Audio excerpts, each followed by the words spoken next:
আসসালামু আলাইকুম। সাথে আছি আমি সাদ্দাম হোসাইন। ভিডিওটিতে আলোচনা করব যে গর্ভবতী স্তন্যদানকারী অর্থাৎ যেসব মায়েরা বাচ্চাদেরকে বুকের দুধ খাওয়ান অর্থাৎ বুকের দুধ বৃদ্ধি করার জন্য স্পেশালি ভাবে যে ভিটামিন ওষুধটিকে তৈরি করা হয়েছে অর্থাৎ 10টি ভিটামিন এবং 6টি মিনারেল সমৃদ্ধ যে একটি ফর্মুলা তৈরি করা হয়েছিল সেটা গর্ভাবস্থায় এবং স্তন্যদানকারী মায়েদের জন্য বিশেষভাবে তৈরি করা হয়েছে। সেই ওষুধটির নাম মমবিট। মমবিট একটি ট্যাবলেট আকারে পাওয়া যায়, এটি কোম্পানির একটি ব্র্যান্ড নেম এবং এই ওষুধটিতে রয়েছে 10টি ভিটামিন এবং 6টি মিনারেল। আমরা যদি এই মমবিট ওষুধের একটু উপাদান দেখি, এটাতে কি কি ভিটামিন এবং মিনারেল দেওয়া রয়েছে। ভিটামিন একটু দেখি যে ভিটামিন বি 1 যেটা সেটা রয়েছে 500 মাইক্রোগ্রাম, ভিটামিন বি 2 রয়েছে 750 মাইক্রোগ্রাম, ভিটামিন বি 3 রয়েছে 7.5 মিলিগ্রাম এবং ভিটামিন বি 6 রয়েছে সেটা 1.5 মিলিগ্রাম, ভিটামিন বি 12 রয়েছে সেটা রয়েছে 1.5 মিলিগ্রাম রয়েছে এবং ফলিক অ্যাসিডটা রয়েছে 2.25 মিলিগ্রাম, ভিটামিন সিটা রয়েছে প্রায় 15 মিলিগ্রাম এবং ভিটামিন ডি রয়েছে 250 ইন্টারন্যাশনাল ইউনিট এবং ভিটামিন ইটা রয়েছে 5.2 ইন্টারন্যাশনাল ইউনিট।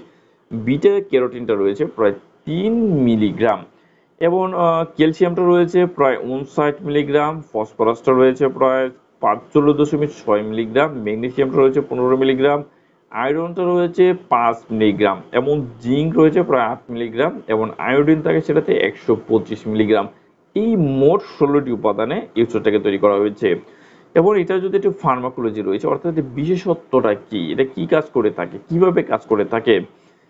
এই মমবিট ট্যাবলেটটি যে 16টি প্রয়োজনীয় পুষ্টি উপাদান সমৃদ্ধ বিশেষ ফর্মুলা, যেটা গর্ভধারণের পরিকল্পনার সময় অর্থাৎ আপনি বাচ্চা নিতে চাচ্ছেন সেই পরিকল্পনার সময়টাকে খেতে পারতেছেন, গর্ভাবস্থায় এবং স্তন্যদানকালের সময় অর্থাৎ মায়েদের বুকের দুধ বৃদ্ধি করার বিশেষ ফর্মুলার জন্য এটাকে মাল্টিভিটামিন এবং মিনারেল সরবরাহ করে থাকে।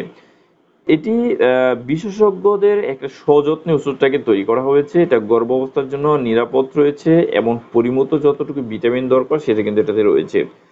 এটি শিশুর মস্তিষ্ক, দৃষ্টিশক্তি, শ্রবণ শক্তি, সুস্থ বিকাশের জন্য আয়োডিন রয়েছে সেটাকে সরবরাহ করে থাকে।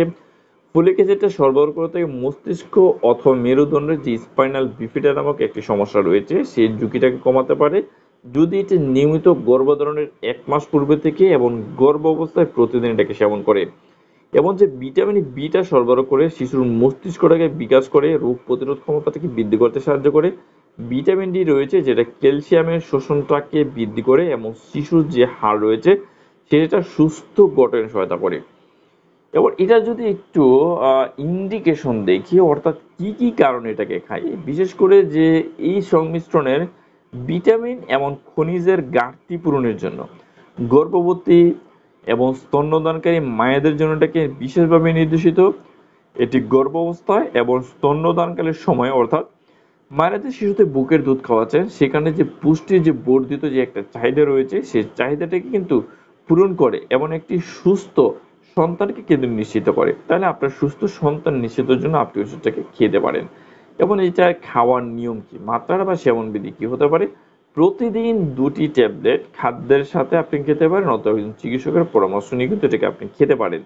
প্রতি নির্দেশনা বা কন্ট্রাইন্ডিকেশন কি অর্থাৎ কারা এটাকে খেতে পারতেছে না, যার উপাদানের প্রতি যাদের অতি সংবেদনশীলতা অথবা যাদের হাইপার সেন্সিটিভ রয়েছে সেসব মানুষ বা রোগীরা কিন্তু এটাকে খেতে পারবেন না। পার্শ্ব প্রতিক্রিয়া এই ধরনের সংমিশ্রণের ক্ষেত্রে কোনো ক্লিনিক্যালি উল্লেখযোগ্য পার্শ্ব প্রতিক্রিয়া এখনো পর্যন্ত কিন্তু এটাতে পাওয়া যায়নি বা এখনো পাওয়া যায়নি বা পার্শ্ব প্রতিক্রিয়া সাধারণত করে না। গর্ভাবস্থা এবং স্তন্যদানকালে এটি গর্ভাবস্থা এবং স্তন্যদানকালী ব্যবহারের জন্য বিশেষভাবে এটাকে পরামর্শ দেওয়া হয়েছে। সতর্কতা রয়েছে যে ফলিক অ্যাসিডের যে উল্লেখযোগ্য মাত্রাটা অতিক্রম করাবেন না বা খাওয়া উচিত নয়। আপনার যদি নিউরাল টিউব ডিফেক্ট যুক্ত যদি কোনো সন্তান পূর্বে হয়ে থাকে সেক্ষেত্রে আপনি একজন চিকিৎসকের পরামর্শ গ্রহণ করতে পারেন। তাহলে এই ছিল যে মমবিট যে ওষুধ রয়েছে সেই মমবিট ওষুধটি নিয়ে বিস্তারিত আলোচনা অর্থাৎ এটাকে কি কি উপাদান রয়েছে, কোন কোন কারণে এটাকে আপনারা খাবেন, এটার খাওয়ার নিয়মটা কি, কারা এটাকে খেতে পারবেন না বা এটার কোনো পার্শ্ব প্রতিক্রিয়া দেখায় কিনা সেই বিষয়টি নিয়ে বিস্তারিত আলোচনা। যদি ভিডিওটি আপনার ভালো লাগে অবশ্যই ভিডিওতে একটি লাইক করবেন, কমেন্টস করে আপনার মতামত দিতে পারেন, প্রশ্ন করতে পারেন। আমি চেষ্টা করবো আপনাদের প্রতিটি প্রশ্ন উত্তর দেওয়ার জন্য। ভিডিওটিকে শেয়ার করে দেওয়ার জন্য অনুরোধ করছি, অবশ্যই ভিডিওটিকে শেয়ার করে দেবেন। পরবর্তী ভিডিও নিয়ে খুব শীঘ্রই ফিরে আসবো।